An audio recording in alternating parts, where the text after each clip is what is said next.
నియంతృత్వానికి తావు లేదని మరొకసారి దేశ ప్రజాస్వామిక వ్యవస్థలో అత్యున్నతమైనటువంటి వేదిక లోక్సభలో నిరూపమైంది. రాజకీయం చేయాలి, రాజకీయపరమైనటువంటి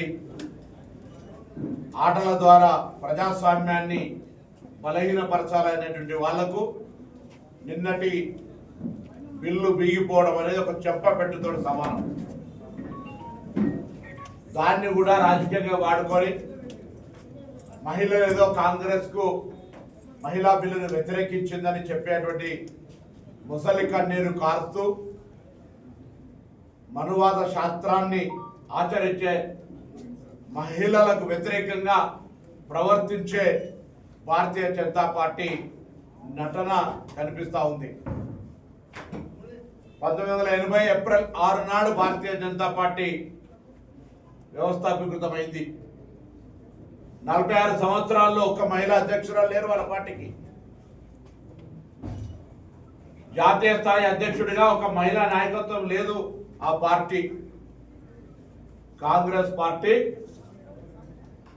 స్వాతంత్రం తేవడంతో పాటుగా ఈ దేశ పురుష జనాభాతో పాటుగా సమానమైనటువంటి హక్కు ఉండాలంటే, ప్రజాస్వామిక భవిష్యత్తు నిర్ణయంలో వాళ్ళ భాగస్వామ్యం ఉండాలంటే ఓటు హక్కు మహిళలకు కూడా కలగజేసినటువంటి పార్టీ కాంగ్రెస్ పార్టీ. అంతేకాదు ఇలా స్థానిక సంస్థల్లో లేదా ఆనాడు రాజీవ్ గాంధీ గారు పంచాయతీరాజ్ యాక్ట్, దాని తర్వాత సోనియా గాంధీ గారు మహిళలకు 50%, ఇలా మహబూబ్ నగర్ మేయర్ మహిళగా ఉంది అంటే కాంగ్రెస్ పార్టీ ఇచ్చినటువంటి ఒక ఆలోచన విధానం తప్ప ఇంకొకటి కాదు అని బల్ల బుద్ధి చెప్పేటువంటి ధైర్యం కాంగ్రెస్ పార్టీకి ఉంది. అంతేకాదు మహిళలకు రిజర్వేషన్లు తేవాలని రాజ్యసభలో బిల్ పాస్ చేసి 2023లో లోక్సభలో పాస్ కావడానికి అన్ని విధాలా సహకరించినటువంటి పార్టీ కాంగ్రెస్ పార్టీ.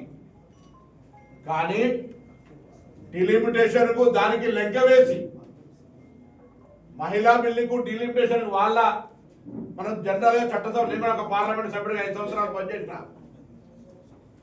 దేనికి ఏ బిల్లుకు అదే తెలంగాణ విభజన బిల్లు 2014, అట్లా ఏ బిల్లు అయినా 371D కర్ణాటకలో ఉన్నటువంటి ఆనాటి హైదరాబాద్ రాష్ట్రంలో ఉన్నటువంటి జిల్లాలకు ఒక ప్రత్యేక ప్రతిపత్తి, సపరేట్ బిల్లు, ఇవన్నీ 2/3 మెజారిటీ అవసరం ఉండేటువంటి సవరణలు ఇవన్నీ. వీటిని పార్లమెంటులో అన్ని వర్గాలుగా రాజకీయ ఏకాభిప్రాయం తీసుకొని వచ్చి పెట్టేటువంటి అంశాలు ఇవన్నీ. రాజకీయపరమైనటువంటి నియంతృత్వాన్ని ప్రదర్శించాలని సీట్లు ఏకపక్షంగా 815 ప్లస్ కేంద్ర పాలిత ప్రాంతాల్లో 35,850 సీట్లు పెంచుతూ దక్షిణ భారతదేశాన్ని బలహీనపరిచే విధంగా ఒక కాన్స్పిరసీ చేసేటువంటి ఒక ప్రయత్నం జరుగుతున్నప్పుడు ఇది దురదృష్టకరం. దానికి సంబంధించిన ఆ విధంగా పార్లమెంటులో చట్టాన్ని ప్రవేశపెట్టి దానికి అనుగుణంగా మళ్ళీ ఏదో మహిళల బిల్లును జోడించి ఇలా దేశవ్యాప్తంగా మహిళలకు ఏదో మోసం చేసిన మా స్థానిక పార్లమెంట్ సభ్యులు గారు కూడా నిన్న టీవీలో ఇంటర్వ్యూ చూస్తే ఆ తల్లి మంత్రి అయినా పార్లమెంట్ సభ్యులైనా కాంగ్రెస్ పార్టీ నాయకత్వం అంత ఎదగడానికి కారణమైనటువంటి మహిళా నాయకులు ఎదగడానికి కాంగ్రెస్ పార్టీ కారణం. నేనే వ్యక్తిగతంగా వారికి ఇష్టపడతలేదు. కాంగ్రెస్ పార్టీ మహిళల పట్ల ఉన్నటువంటి సాధికారికత, అభివృద్ధికి సంబంధించినటువంటి నిర్ణయాలు మా పార్టీలో, నేను చెప్పే 46 ఏళ్ళ పార్టీకి అధ్యక్షుడు లేడు, మా పార్టీలో తరాలుగా అధ్యక్షురాలు మహిళలు ఉన్నటువంటి పార్టీ, ప్రధానమంత్రులు మహిళలు ఉన్నటువంటి పార్టీ, లోక్సభ స్పీకర్ మీరా కుమారి గారు ఉన్నటువంటి మహిళలు ఇచ్చినటువంటి పార్టీ, అనేక రాష్ట్రాల ముఖ్యమంత్రులు, గవర్నర్లు, ఇలా కాంగ్రెస్ పార్టీ చరిత్రలో మహిళలకు అత్యంత ప్రాధాన్యత ఇచ్చిన పార్టీ మహిళా రిజర్వేషన్లు వ్యతిరేకం చేస్తుందా? స్థానిక సంస్థలు 50% ఇచ్చిన పార్టీ ఇయ్యాలని అడుగుతాను. రాహుల్ గాంధీ గారు ఒకటే మాట చెప్తా ఉన్నారు, మా డిమాండ్లు 2. ఇప్పుడున్న 543 సీట్లలో ఆల్రెడీ ఆమోదం పొందినటువంటి మహిళా బిల్లు ప్రకారంగా రిజర్వేషన్లు వచ్చే ఎన్నికలు అమలైనట్టుగా బిల్లు పెట్టండి. బేషరతుగా సపోర్ట్ చేస్తాం. Number 1 demand. నెంబర్ 2, మారుతున్న కాలానికి అనుగుణంగా కోటా, మహిళా కోటాలో sub quota SC ST BC ఉండాలి.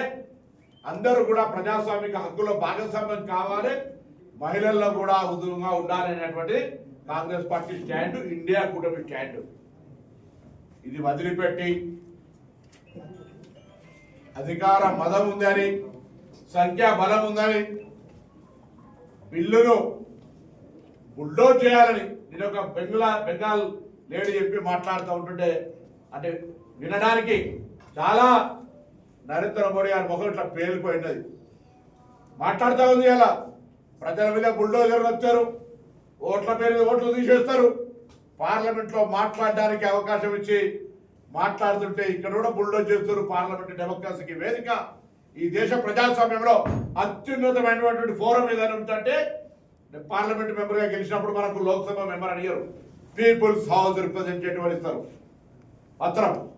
అటువంటి పీపుల్స్ హౌస్లో కూడా ప్రజాస్వామ్యాన్ని కాలరాచే విధంగా సంఖ్యాబలంతో దాని యొక్క చట్టాన్ని చేసే ప్రయత్నం చేస్తే ది గ్రేట్ ఆల్ ఇండియా కూటమి ఎంపీస్ కంగ్రాచులేషన్ చెప్తాను. ఇలా అన్డెమోక్రటిక్ నడవనీయం, ప్రజాస్వామ్యానికే వేదిక ఇదని నిన్న బిల్లు మిగిపోయింది.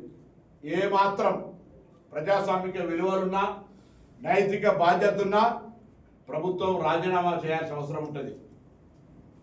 ఇది ఆనవాయితీలు. బిల్లులు పాస్ కానప్పుడు అది నో కాన్ఫిడెన్స్ మోషన్ లాగా అక్కడ వాళ్లకు 54 ఓట్లు తక్కువ వచ్చినాయి 2/3.